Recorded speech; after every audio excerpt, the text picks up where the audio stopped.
c'est pour prêcher et enseigner, diriger, et puis tout justement, il va passer des classes à des ouvriers à l'essai. Donc, classe des ouvriers à l'essai, c'est justement pour mettre les gens diriger nos services, pour mettre les gens prêcher dans nos services. C'est ce qu'on appelle ouvrier à l'essai. Et pratiquement, après une période de temps, justement, ça sont une sorte de formation que l'apôtre l'en fait. Justement, pour une deuxième formation que l'apôtre l'en fait après ouvrier à l'essai ça. Donc, l'apôtre l'en tomber dans ce qu'on appelle maintenant classe des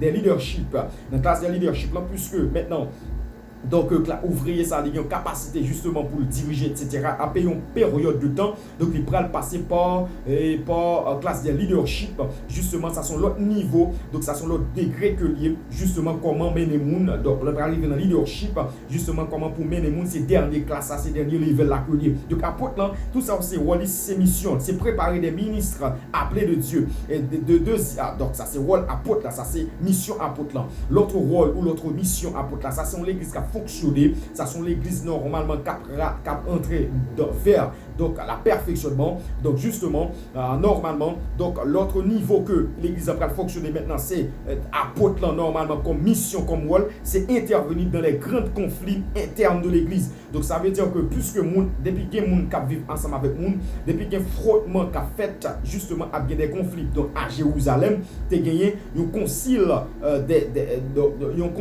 le concile de l'église de Jérusalem, donc qui était à la tête li Pierre, justement, les colonnes de l'évangile, et nous prenons les textes ça, qui était gagné Jean, Jacques, Pierre, la donne. Donc, monsieur, ça a été formé la colonne de l'évangile. Donc, la colonne de l'évangile là, c'est Pierre qui c'est apôtre des apôtres. Pas oublier que maintenant, Christ a fait Pierre, maintenant promet ça, il dit Pierre, tu es Pierre, sur cette pierre, je bâtirai mon église.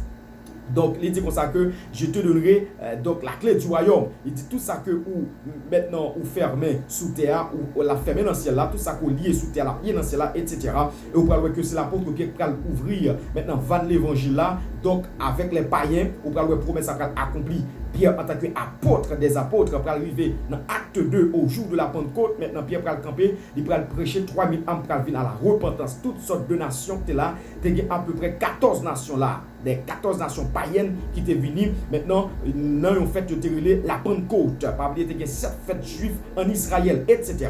Donc cela veut dire que lorsque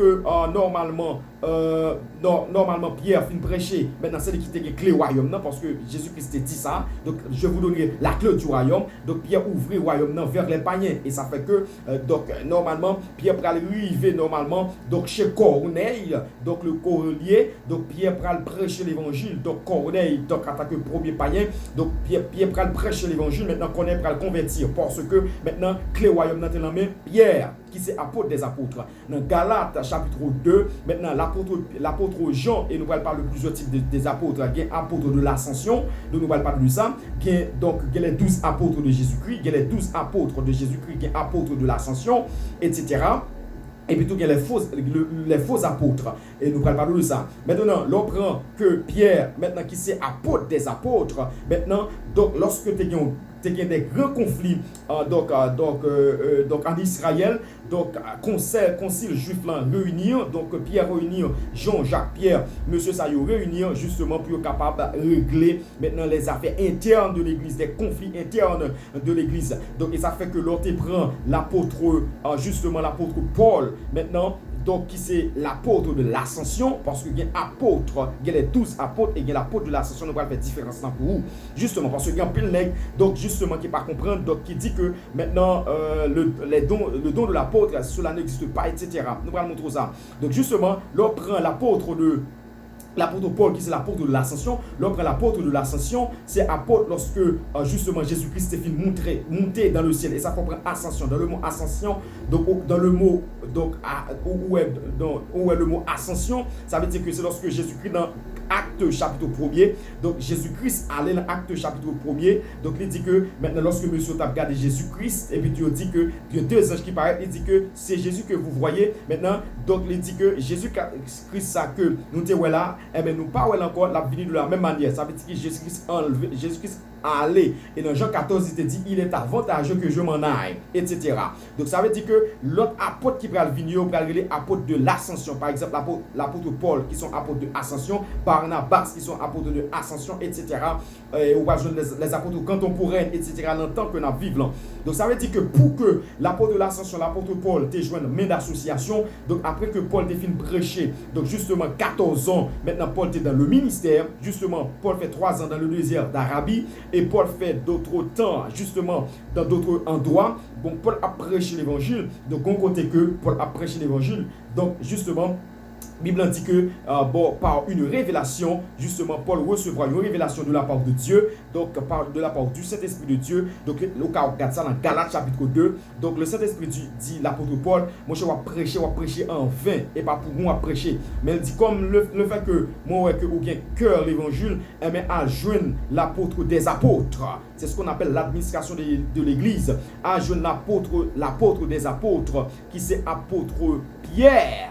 Donc, normalement, qui était une promesse dans main, Paul arrivé devant Pierre, il y a 3 messieurs qui sont les colonnes de l'évangile, donc les plus considérés, et ça fait dans l'évangile. Donc, ça les plus considérés, donc il y a des gens qui sont plus haut placés, il y a des gens qui sont plus haut degré, etc. Donc, ça veut dire que lorsque Paul et donc Jean-Jacques Pierre, le monsieur arrivé, justement, les Paul arrivé devant eux, Jean-Jacques Pierre pral bail, donc pral imposer l'apôtre Paul la main, justement pour capable continuer à prêcher l'évangile pour Paul pas travailler en vain. Donc ça veut dire que ça le rôle des apôtres, c'est imposer les mains. Donc c'est recommander, c'est ma recommandation, c'est recommander, c'est ordonner, c'est le rôle de l'apôtre. Donc là on prend que maintenant l'apôtre intervenait dans les grands conflits internes de l'église. Lorsque l'église a traversé de grandes difficultés, de grands problèmes, donc on va retrouver que l'apôtre, là, ça fait que les apôtres sont hommes de maturité, etc. Sont hommes mûrement réfléchis, sont hommes de capacité pour gagner talent, pour gagner capacité spirituelle, pour capable résoudre maintenant des problèmes. Donc normalement, apôtre là, l'autre mission, l'autre rôle, c'est prendre de grandes décisions avec les pasteurs. Donc ça veut dire que maintenant, lorsque justement l'église a fonctionné, lorsque vous avez une décision qu'elle prend, etc., soit pour gagner maintenant des ordonnances au niveau des corps diaconat dans l'église, maintenant apôtre là supposé venir justement pour capable prendre décision ça. Donc ça veut dire chita ensemble avec pasteur pour prendre décision ça. Donc ça veut dire que normalement lorsque l'église en débandade, justement apôtre là capable là pour prendre des grandes décisions, etc. Ça c'est le rôle des apôtres. Donc nous allons lire des textes justement parce que maintenant il faut lire la Bible parce que on a Open Bible, donc il faut lire la Bible justement pour argumenter ce que nous venons de dire. L'on prend maintenant justement l'on prend les 12 apôtres dans Matthieu chapitre 10 le verset 1 à 5 à parler des 12 apôtres. Matthieu 10 le verset 1 à 5. Donc la Matthieu 10 le verset 1 à 5. Donc mais ça que il dit que puis ayant appelé ses 12 disciples, il leur donna le pouvoir de chasser les esprits impurs et de guérir toute maladie et toute infirmité. Et puis, qui ça va dire dans le verset 2, voici les noms des 12 apôtres. Il dit, voici les noms des 12 apôtres. Avant que le départ des disciples. Donc, là, on prend disciple, vient du mot grec discipoulos, qui veut dire élève. Ça veut dire qu'on a un cheminement fait. Donc, il vient de élève pour traverser par apôtre. Et ça fait que nous disons que apôtre, là, c'est doué un homme de maturité, c'est doué un homme de capacité spirituelle, intellectuelle, etc. Donc, justement, pour capable bien réfléchir. Donc, il dit que voici les noms des 12 apôtres. Le premier, Simon, appelé Pierre, et André, son frère, Jacques, fils de Zébédée, et Jean, son frère, Philippe et Barthélemy, Thomas et Matthieu, le publicain, Jacques, fils d'Alphée, et Thaddée, Simon, le Cananite, et Judas, l'Iscario, celui qui livra Jésus. Tels sont les 12 que je suis envoyé après leur avoir donné les instructions suivantes. Ça veut dire que ça, ce nom des 12 apôtres qui existaient. Bien que maintenant Judas fait partie des 12 apôtres de Jésus-Christ. Donc lorsque Judas pral prendre tête par le remords, justement il pral remplacer par une faute justement que monsieur t'a fait. Donc nous bien dire très clairement, ils te font faute justement dans l'acte des apôtres. Monsieur pral font tirage au sort. Justement, ils pral font tirage au sort. Justement, donc et alors un tirage au sort que yo pral faire et puis tout que normalement donc l'eau après tomber sur Mathias. L'eau après tomber sur Mathias va remplacer remplacer Judas. Donc, Matthias était infructueuse. Parce que normalement, ce choix n'a pas été fait par le Saint-Esprit de Dieu. Donc ça veut dire que maintenant, Matthias, la Bible ne parle pas de Matthias. La Bible parle qui travaille, mais qui aspect maintenant positif que Matthias te gagne. Donc justement, après le choix de Matthias, il n'y a aucune parole qui dit de Matthias. Mais cependant, monde qui va remplacer normalement maintenant l'apôtre Judas, bien entendu, c'est l'apôtre Paul. Normalement, qui va remplacer donc l'apôtre Judas. Donc Matthias nul, parce que le tirage a été fait, maintenant le tirage au sort. Et ça fait que normalement, justement, pour pouvoir ordonner quelqu'un, ce n'est pas le tirage au sort, ce n'est pas par l'élection, etc. Mais c'est par le Saint-Esprit de Dieu. Maintenant, justement, catégoriquement, pour que yon choix fait. Et ça fait que normalement, Matthias passé nul. Maintenant, ça qui va remplacer Matthias, maintenant, c'est l'apôtre Paul, justement, monsieur commet une erreur, etc. Donc, nous allons continuer, justement, à parler des 12 apôtres. Donc, nous non, Matthieu chapitre 10, verset 1 à 5, Apocalypse 21, verset 14, etc. Donc, là, on prend Apocalypse 21, verset 14, il parlait des 12 apôtres. Le nom des 12 apôtres, ça c'est l'apôtre oculaire, l'apôtre de Jésus-Christ, et nous allons parler de ça, l'apôtre de l'ascension. Dans Apocalypse chapitre 21, le verset 14, mais ça que lui dit, normalement, il dit que le muraille de la ville était 12 fondements, et sur eux, de 12, dont des 12 apôtres de l'agneau. Donc, ça veut dire que ça c'est une prophétie qui gagne pour accomplir maintenant dans justement la nouvelle Jérusalem, donc nos 12 apôtres affichés, donc justement dans donc la muraille de Jérusalem, etc.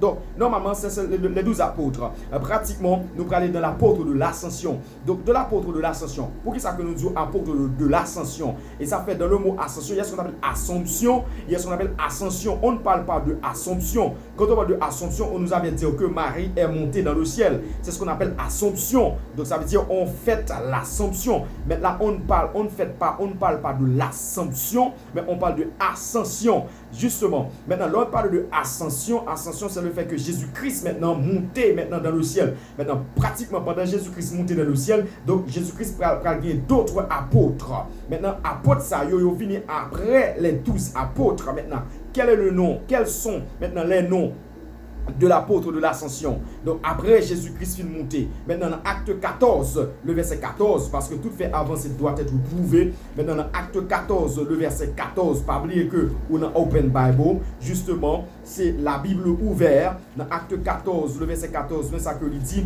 pratiquement. Normalement, acte 14, verset 14, la Bible dit les apôtres Barnabas et Paul. Ah, bien entendu, donc Jésus-Christ, donc lorsque Jésus-Christ est sur la terre, Barnabas et Paul pas là, mais la parole de Dieu a relaté les apôtres Barnabas et Paul. Barnabas et Paul ayant appris cela, déchirèrent leurs vêtements et se précipitèrent au milieu de la foule. Les apôtres. Cela veut dire que Barnabas et Paul étaient les apôtres de Jésus-Christ. Pas seulement Barnabas et Paul qui étaient apôtres de Jésus-Christ, maintenant qui sont apôtres de l'ascension. Il y a plusieurs maintenant d'autres apôtres de l'ascension. Par exemple, quand nous prenons maintenant dans le cas de Andronicus et Junias, dans Romains chapitre 16, le verset 7, maintenant on parle de Andronicus et Junias. Junias était une fille. Maintenant, une fille, justement, maintenant deviendrait apôtre, ça veut dire une femme qui a apôtre, etc. Nous prenons les textes, etc. ensemble avec vous. Catégoriquement, tout fait avancer doit être prouvé. Romains 16, verset 7, parce que maintenant, l'onction n'a pas de sexe. Romains chapitre 16, il parlait de ça. Donc, dans Romains 16, catégoriquement, pas oublier que la Bible n'est pas écrite en français, elle est écrite en grec. Justement, Romains chapitre 16, donc, justement, le verset 7, il dit, je vous exhorte, frères. Alors, pratiquement, normalement, il parlait de ça. Il dit que, Romains chapitre 16, je vous exhorte, frères, à prendre garde à ce qui cause des divisions et des scandales au préjudice de l'enseignement, etc. Romains chapitre 16, le verset 7. Pour continuer, Romains, normalement, pour lire tout texte, normalement, Romains chapitre 16. D'appeler tout texte, pratiquement le verset 7, excusez-moi, Romains chapitre 16, le verset 7, par verset 17, le verset 7. Mais ça que il dit Romains 16, le verset 7, saluez Andronicus et Junias. Andronicus et Junias, mes parents et mes compagnons de captivité, qui jouissent d'une grande considération parmi les apôtres et qui même ont été en Christ avant moi. Donc là, elle dit ça. Et justement, pour remarquer le texte, pratiquement, normalement, on applique le texte surtout dans le verset. Il dit, je vous recommande Phobé, Romains 7, verset 1er, je vous recommande Phobé, notre sœur, qui est diaconesse. Ça veut dire que Phobé, c'est ton diaconesse que le déyé. Il dit que de l'église de Saint-Cré, afin que vous la receviez en notre Seigneur d'une manière digne des saints et que vous l'assistiez dans les choses où elle aurait besoin de vous, car elle a donné aide à plusieurs et à moi-même. Salut Prisca et Aquilas. Il dit que mes compagnons d'œuvre en Jésus-Christ, Prisca et Aquilas, il dit qu'ils ont exposé leur tête pour sauver ma vie. Ce n'est pas moi seul qui leur rend grâce, ce sont encore tous les églises des païens. Il dit, saluez aussi l'église qui est dans leur maison. Salut Épanite, mon bien-aimé qui a été pour Christ les promis de l'Asie. Salut Marie qui a pris beaucoup de peine pour vous. Dans le verset 7, il dit, salut Andronicus et Junias, mes parents et mes compagnons de captivité. Et tout, ça peut prouver que maintenant Junias et Andronicus, qui sont apôtres, que vous voyez. Et dans le texte, nous va dire que maintenant, qui jouissait d'une grande considération parmi les apôtres. Donc ça veut dire que maintenant, qui jouissait d'une grande considération parmi les apôtres, maintenant le terme grec utilisé parmi les apôtres équivaut avec les apôtres, etc. Donc normalement, justement, Mounsao, ce sont des apôtres de l'ascension, Andronicus, Junias, Romains chapitre 16, le verset 7, apôtres de l'ascension. Donc après Jésus-Christ, normalement il y a d'autres apôtres, justement pour lire d'autres textes, d'autres apôtres, dans Galates chapitre 1, le verset 19, donc dans Galates chapitre 1, le verset 19, mais ça que il dit catégoriquement, il dit, mais je ne vis aucun autre des apôtres, si ce n'est Jacques, le frère du Seigneur, etc. Nous pas appeler tout nos textes, nous prend Silas et Timothée, maintenant dans 1 Thessaloniciens 2, verset 6, et il y a plusieurs autres apôtres dans 1 Corinthiens 9, verset 5. Normalement, dans 1 Corinthiens 9, le verset 5, 1 Corinthiens 9, le verset 5, mais ça que il dit, n'avons-nous pas le droit de mener avec nous une sœur qui soit notre femme, comme font les autres apôtres et les frères du Seigneur et ses faces. Donc ça veut dire que l'apôtre Paul a parlé, dit que, monsieur, n'a pas l'empile là, nous pas penser que nous venir avec une fille, on comprend comme, donc, nous pas penser que nous prendre une fille comme madame moins. Donc c'est ça que l'apôtre Paul a dit là, dans 1 Corinthiens chapitre 9, il dit, n'avons-nous pas le droit, est-ce que nous pas le droit ça, n'avons-nous pas le droit de mener avec nous une sœur qui soit notre femme, il dit comme font les autres apôtres, il dit, et les frères du Seigneur et ses faces. Donc ça veut dire qu'il y a d'autres apôtres. Il y a d'autres apôtres donc, qui existaient, donc qui sont apôtres de l'ascension. Donc cela est à dire que nous dit que nous parlons de l'apôtre, les 12 apôtres, l'apôtre de l'ascension et justement les faux apôtres. Les faux apôtres, donc si bien vrai qu'il faut bien faux. Dans 2 Corinthiens 11, le verset 13, il va parler des faux apôtres. 2 Corinthiens 11, le verset 13, mais ça que il dit 2 Corinthiens 11, le verset 13. Et pratiquement, 2 Corinthiens 11, le verset 13, il dit que ces hommes-là sont de faux apôtres. Sont des faux apôtres, des ouvriers trompeurs, déguisés en apôtres de Christ. Et cela n'est pas étonnant puisque Satan lui-même se déguise en ange de lumière. Et ça relève de faux apôtres. 2 Corinthiens 11, verset 13. Donc, normalement, Apocalypse 2, verset 2, tout ça faux apôtres. Romains 1, verset 1er. 1 Corinthiens 1, verset 1er. Donc, tout ça, ce sont des faux apôtres. Maintenant, qui signe, donc, qui caractérise de faux apôtres? Donc, quel est le signe? Ou bien, quels sont les signes qui caractérisent les faux apôtres? Par exemple, nous allons montrer maintenant signes qui caractérisent faux. Maintenant, premièrement, des signes qui caractérisent des vrais apôtres avant. Maintenant, des vrais apôtres, si on prend des signes qui caractérisent des vrais apôtres, donc, premièrement, les apôtres sont hommes pieux que liés. Donc, l'on prend pieux, maintenant c'est un homme qui vit de la piété. L'on prend piété, son sorte de crainte. Quand on parle de piété, piété maintenant synonyme de crainte, synonyme de respect, etc. Dans 2 Corinthiens 12, le verset 12, mais ça que le dit 2 Corinthiens 12, le verset 12, il dit comme ça que les preuves de mon apostolat ont éclaté au milieu de vous par une patience à toute épreuve, par des signes, des prodiges et des miracles. Ça c'est caractéristique des apôtres. Sont hommes souffrants que liés. Sont hommes souffrants, sont hommes de douleur, vous comprenez? Sont hommes de souffrance, sont hommes de douleur, etc. Et dit mes preuves ça. Et dans 2 Corinthiens 12, le verset 12, l'apôtre Paul va dire, mes preuves qui caractérisent apostolat. Elle dit que depuis un apôtre maintenant, ou pas entrer dans la catégorie de type de monde ça, catégorie de type de qualité ça, catégoriquement ou pas qu'un vrai apôtre. Maintenant, il dit que les preuves de mon apostolat, c'est la Bible qui à dire dans 2 Corinthiens 12, le verset 12, les preuves de mon apostolat ont été éclatées au milieu de vous par une patience, c'est un homme patient à toute épreuve. Ça veut dire que toutes sortes d'épreuves que liées, donc toutes sortes de preuves que liées par des signes, des prodiges et des miracles. Donc ça veut dire que normalement, ça c'est caractéristique des vrais apôtres, des signes, des prodiges et des miracles, de la patience, etc. C'est un homme pieux. Ça c'est ça qui caractérise apôtre. Ça veut dire son homme miraculeux, son homme qui a fait miracle, son homme, bon Dieu, utilisé pour faire prodige. Donc, elle vient d'un côté qui guérit malade, qui ressuscite les gens qui mourent, maintenant qui fait des grands miracles, donc parce que son représentant de Dieu, son ambassadeur de Dieu. Donc ça veut dire que yon apôtre pas comme mololo, donc yon apôtre maintenant pas qu'un monde qui simple, yon apôtre pas qu'un monde qui tiède, yon apôtre pas qu'arriver dans la communauté justement pour pas mettre la communauté à tête en bas avec l'évangile, avec la grâce, pour pas capable imposer les mains aux malades, malade pas qu'à guérir et quelle que soit maladie, yon apôtre pas qu'arriver en côté justement pour pas faire impact sur côté là. Donc ça yo catégoriquement de pour pas voir ça yo ça pas ça moun ça pas de pas yon apôtre maintenant son faux apôtre que lié selon 2 Corinthiens 12 le verset 2 Corinthiens 2 le verset 12 catégoriquement non. Justement, acte 2, le verset 43, donc il parle de ça, acte 4, le verset 30, acte 5, le verset 12, acte 14, verset 3, Hébreux 2, verset 2 à 4.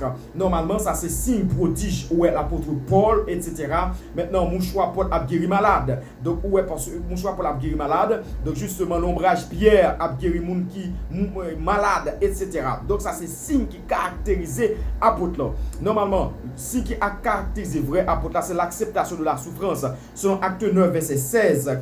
Donc, acte 9, verset 16. Mais ça que le dit, dans acte 9, le verset 16, il dit comme ça que, normalement, acte 9, verset 16, il dit comme ça, et je lui montrerai tout ce qu'il doit souffrir pour mon nom. Ça veut dire que nous, tout que un apôtre, son homme souffrant que lié. Donc, son homme souffrant, l'a souffrir en pile parce que c'est représenter Jésus-Christ dans le monde. Puisque la représenter Jésus-Christ dans le monde, donc, justement, donc, puisque Jésus-Christ maintenant a passé par le chemin de la douleur, de la souffrance, et ça fait que normalement, le mot serviteur vient du mot grec douloureux, qui veut dire douleur. Donc, puisque normalement, donc Jésus-Christ passé par le chemin de la souffrance, donc apôtre là a passé par le chemin de souffrance, des dures, souffrance de l'église, etc.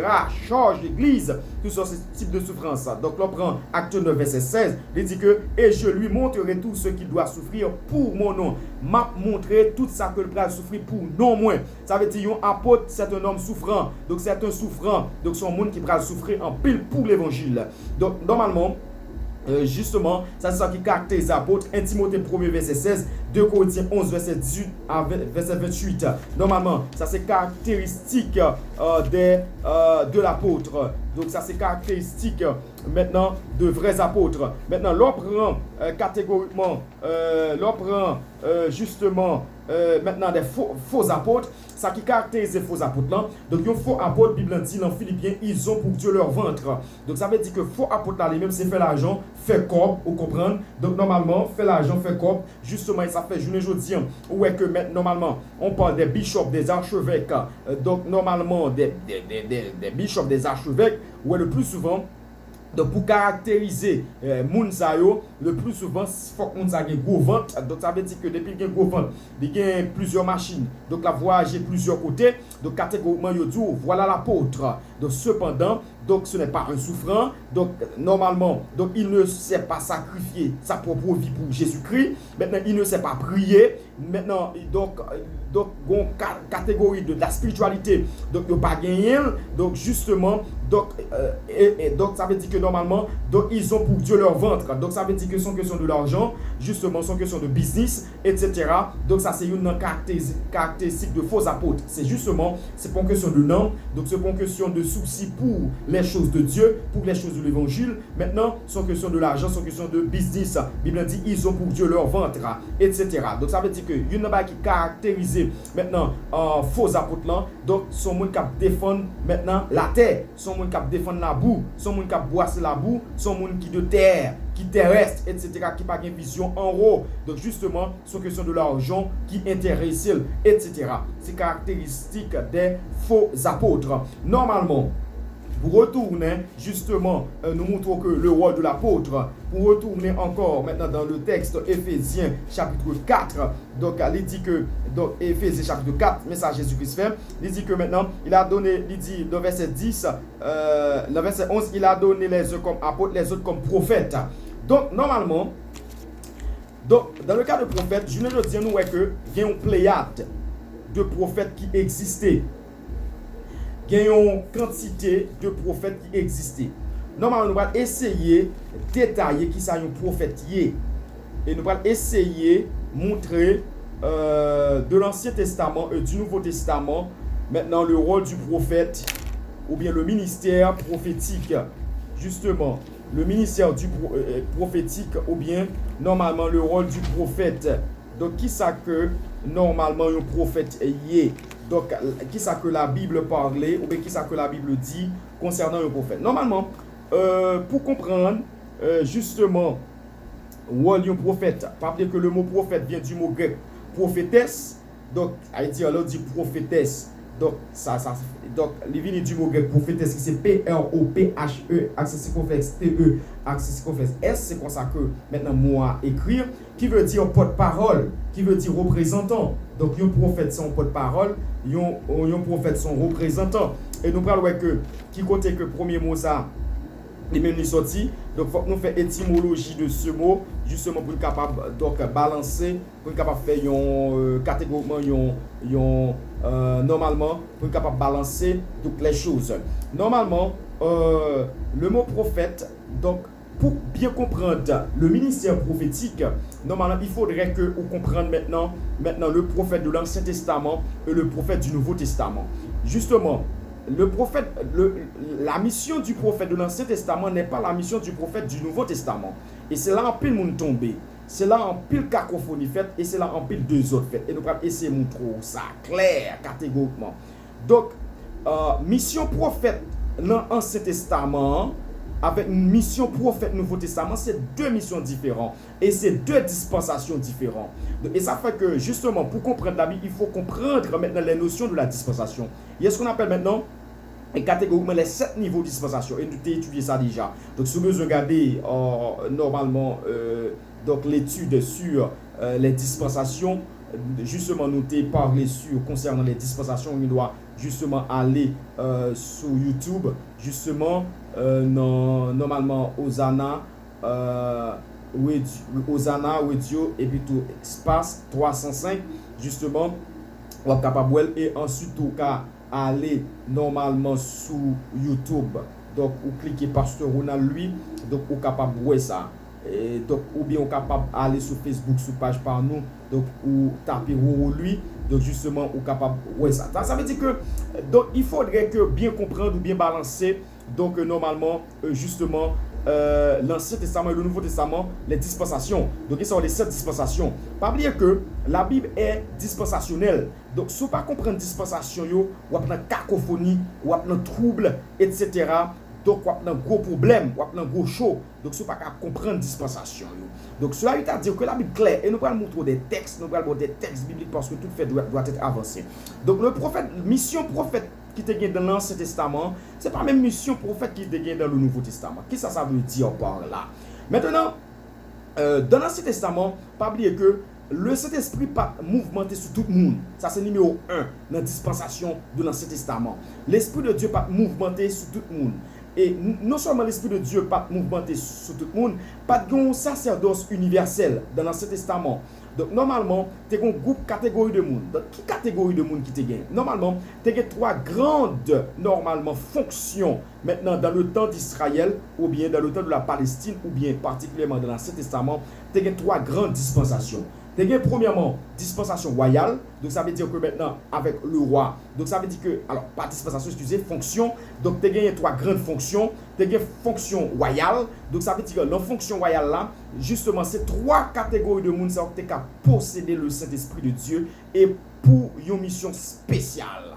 Maintenant, trois catégories, parce que l'Esprit de Dieu pas mouvementé, l'Esprit de Dieu pas sous tout le monde. Maintenant, dans l'Ancien Testament. Bon, pratiquement, donc, ça les fonctions royales, ça veut dire que c'est seulement lui-même qui a accès avec l'Esprit de Dieu. Et ça fait que lorsque il prend le trône sous trône catégoriquement, ou que bon Dieu prend le fait prophète là, venir ensemble avec une cône d'huile, justement, l'huile là qui symbolisait le Saint-Esprit de Dieu. Donc, ça veut dire que le prophète là prend une cône d'huile là pour le mettre sous tête roi. Ça veut dire que maintenant, pour fonctionner, il faut qu'il y ait les onctions royales. Ça veut dire onction royale là, ou qu'à regarder le cas de David, etc., pour que David te trône en tant que roi. Il faut que tu mettes l'huile là sous tête pour capable de recevoir le Saint-Esprit de Dieu. Donc, ça veut dire que vous avez ça dans 1 Samuel, chapitre 16, chapitre 17, etc.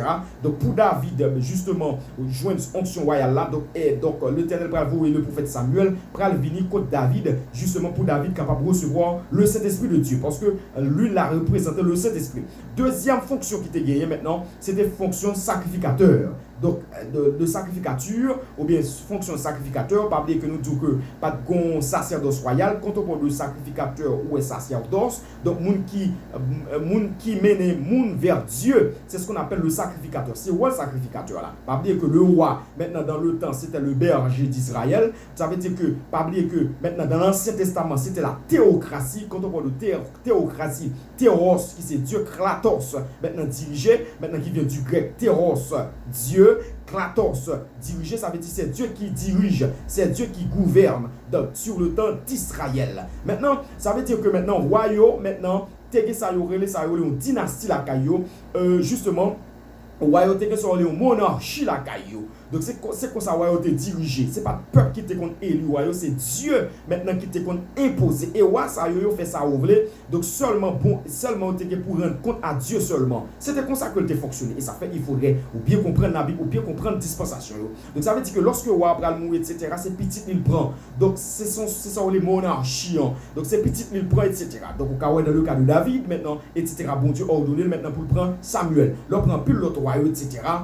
Excusez dans le cas de David bon Dieu ordonné pour prendre Salomon. Donc là prend un pilote royaume catégoriquement justement c'était une monarchie qui était existé. Donc roi ça était pour rendre compte seulement à l'Éternel des armées. Donc c'était la théocratie, c'est Dieu qui gouverne etc. Donc deuxième fonction du sacrificateur, donc c'est seulement sacrificateur qui a représenté bon peuple là devant mon Dieu. Donc c'est qui a venir avec peuple là devant mon Dieu. Donc ça veut dire que aucun monde pas de accès, pas de droit à venir présenter devant mon Dieu. Mon Dieu tape tout yo etc. Et ça fait que dans Jean chapitre 4, la Bible dit que l'heure vient où les vrais adorateurs adorent Dieu en esprit et en vérité. Il dit que dans le temps, mon t'a cherché côté pour te servir mon Dieu, qui t'a adoré mon Dieu, c'est seulement dans le temps d'Israël, dans le temps Jésus-Christ a parlé avec dame samaritaine, non? Il dit que dans le temps moun te qu'on a acheté ticket vin en Israël etc. parce que c'est ton seul sacerdoce qui te gagné. Mais Jésus-Christ dit maintenant justement dans Hébreux chapitre 6 il dit que maintenant le sanctuaire est ouvert. Ça veut dire que tout le monde catégoriquement sacerdoce tête par eux. Ça veut dire que maintenant au cas vient devant mon Dieu de manière personnelle de part de vous-même. Il dit que nous avons libre accès de pénétrer le sanctuaire de Dieu etc. Donc c'était sacrificateur yo Lévio qui te gagne accès avec l'esprit de Dieu. Troisième monde qui te gagne aspect ensemble avec l'esprit de Dieu, c'était les prophètes. Donc, les prophètes qui ont une mission, qui ont l'esprit de Dieu, donc justement, pour être capable, les prophètes, ce sont des voyants. Nous allons lire le texte ensemble avec vous. C'était les voyants de Dieu. Donc, ça veut dire que, quand on parle de les voyants, donc ça veut dire que, justement, prophètes étaient là, ils ont gagné, justement, qui représentait bon Dieu, qui c'est porte-parole bon Dieu, parce que c'est Dieu qui gouverne. C'est Dieu qui gouverne. Donc ça veut dire que c'est Dieu qui a orientation, c'est Dieu qui a royaume, bien entendu, qui a royaume orientation, c'est Dieu qui a royaume direction par filière et par moyen prophète. C'est pas par filière roi, parce que roi n'a pas accès à ça. Donc c'est pas par filière roi, tu as accès justement pour mener le peuple là, mais justement prophète, tu as une mission pour avertir le peuple là, les peuples là, c'est une mission prophète de l'Ancien Testament. Donc pour te avertir le peuple là, donc justement les peuples là tombés dans le péché, pour avertir le peuple là, on parle le prophète Jérémie, etc. Donc lorsque le temple d'Israël va le détruire, donc on parle Jérémie va annoncer, etc. Maintenant, donc la chute maintenant de Jérusalem, la déportation donc du peuple d'Israël, etc. Donc le prophète Jérémie, donc le prophète Ézéchiel, le prophète Daniel, etc. va annoncer. Donc c'était le rôle du prophète. C'est à avertir le peuple. C'est avertit le peuple contre le danger. Nous prenons les textes pour avertir le peuple contre le danger. Maintenant, justement, rappeler le peuple la loi. Ça veut dire que lorsque justement la loi, donc peuple là, donc normalement effraie la loi de Dieu, peuple là, donc normalement pas suivre la loi de Dieu. Bon Dieu voyait prophète là pour rappeler peuple là la loi, pour ramener peuple là vers le droit chemin, pour ramener peuple là vers le bon chemin. Donc c'était mission prophète dans l'Ancien Testament. Et ensuite, l'autre mission prophète là t'es gagné dans l'Ancien Testament. C'est lorsque normalement prophète là, donc chaque prophète t'es pour côté un roi. Par exemple, on prend le roi David, t'es gagné donc normalement. Donc, comme prophète, tu as Gad, le voyant de David, tu as gagné justement Nathan, le voyant de David. Donc, à chaque fois que justement prophète a fait une action et roi dans la guerre, justement, il était permis, bien entendu, justement pour que maintenant le roi consulte le prophète. C'était maintenant dans l'Ancien Testament. Et nous parlons avec des textes bibliques. Donc, c'était permis dans l'Ancien Testament, justement, pour le roi consulte le prophète. Pour le roi, justement, aller vers le prophète. Justement, pour le roi, maintenant, demander prophète à qui ça a gagné. Parce que le roi n'a pas accès à ça. Le roi n'a pas accès, justement, pour capable, normalement, donc, justement, comprendre le plan de Dieu, comprendre le combat. Et ça fait roi t'es limité. Et ça fait que nous disons que chacun a son rang, chacun a sa fonction, etc. Roi, justement, t'es limité. C'est pas de travail. Roi, c'était le berger d'Israël, c'était le gardien d'Israël qui mène Israël par le filet du prophète. Justement. Et ça fait que maintenant, dans l'Ancien Testament, maintenant, même que même quand l'onction du roi, justement, était, même quand le roi, maintenant, par position hiérarchique, était placé plus haut que le prophète là, mais cependant, donc, de manière spirituelle, par position de la spiritualité, le prophète a été placé plus haut que le roi. C'est deux bagages qui sont différents que je viens de dire. Maintenant, sur le plan hiérarchique, donc social, roi a été placé plus haut que le prophète là, mais sur le plan spirituel, le prophète a placé plus haut que le roi. Parce que c'est le prophète là qui peut être roi sur le plan spirituel. Donc, ça veut dire que, et ça fait où les David prennent la bataille, ils consultent le prophète. Justement, Akab prend la bataille, justement, normalement, donc le roi Josaphat prend la bataille, qui est mon Dieu, donc révélé pendant Josaphat, le peuple là, vous comprenez, donc justement prend le combat, et puis tout qui est mon Dieu pour révéler, c'est le prophète Jacaziel. Donc ça veut dire que maintenant, le prophète c'est pas de parole, bon Dieu. Justement, ça veut dire qu'il était permis dans l'Ancien Testament, justement pour prophète là, parce que personne n'a pas accès à bon Dieu dans le temps ça. Personne n'a pas accès justement pour bon Dieu parler ensemble avec ou de bouche à l'oreille. Dans ce temps-ci, dans l'Ancien Testament, il faudrait que consulter un prophète. Et ça fait chaque roi, les rois qui prennent dans la guerre, ils consultent le prophète. Les David prennent dans la guerre, ils consultent le prophète. Et ça fait chaque roi qui a un prophète de côté, etc. C'était mission prophète dans l'Ancien Testament. Mais cependant, dans le Nouveau Testament, il n'était pas ainsi. Il n'était pas ainsi dans le Nouveau Testament. Il est clair, et nous parlons des textes bibliques. Dans le Nouveau Testament maintenant, le sanctuaire est ouvert. Il dit, il a fait de nous un royaume et des sacrificateurs. Ça veut dire que maintenant, dans l'Ancien Testament, selon Acte 2, il dit, dans les derniers jours, dit Dieu, je répandrai mon esprit sur toute chair. Vos fils et vos filles prophétiseront. Dans l'Ancien Testament, maintenant, le Saint-Esprit paraît que je restreins, justement. Mais dans le Nouveau Testament, puisque le prix a été payé par Jésus-Christ, a été payé par le sang de Jésus-Christ, maintenant nous sommes des prophètes en Jésus-Christ. Cela veut dire que dans l'Ancien Testament, donc c'est pas seulement un prophète qui a gagné accès à bon Dieu pour qu'on ait la volonté de Dieu, mais nous en tant que chrétiens, normalement dans l'Ancien Testament, nous avons l'accès auprès du Père justement pour déterminer maintenant les œuvres de Dieu. Et ça fait que dit que dans les derniers jours, dit Dieu, je répandrai mon esprit. Ça veut dire que ma voix l'esprit sur toute chair. Ça veut dire que normalement, sur toute chair, et ça fait au parler dans l'Ancien Testament, lorsque le prophète l'envoie un message dans l'Ancien Testament, vous n'avez aucun droit de questionner le prophète. Mais cependant, dans le Nouveau Testament, vous avez le droit de questionner le prophète. Selon 1 Thessaloniciens chapitre 5, verset 20, il dit comme ça que ne méprisez pas les prophéties, il dit examinez toutes choses, il dit retenez ce qui est bien. Bon, c'est ça que dit. Dans l'Ancien Testament, il n'était pas permis dans l'Ancien